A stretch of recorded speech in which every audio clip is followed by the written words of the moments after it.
G'day. Okay, so alerts, they exist. You kind of just got to go to Streamlabs, and then you got to go to your alert box, and then once you're inside your alert box, you have yourself what is called a widget URL right there. This is how you show. You just click on that one. I'm obviously not going to show that one. You think. So that's what it's going to show, all of those kind of things right there that are ticked. So it's at streamlabs.com. So you want to copy that one, and then you got to want to add a new source in here called a browser source. And then inside your browser source, you're going to call this one. Mine's called alerts right there.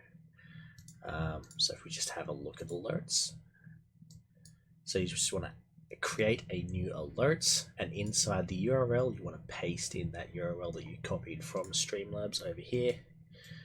So click that one to show, paste it into the URL section. This is how wide it will be. You'll just set that one up later.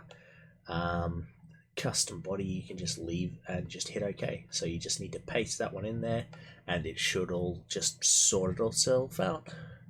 That's as complicated as it gets. However, there's nowhere that actually shows you that. I couldn't find any good tutorials online, so hopefully this helps.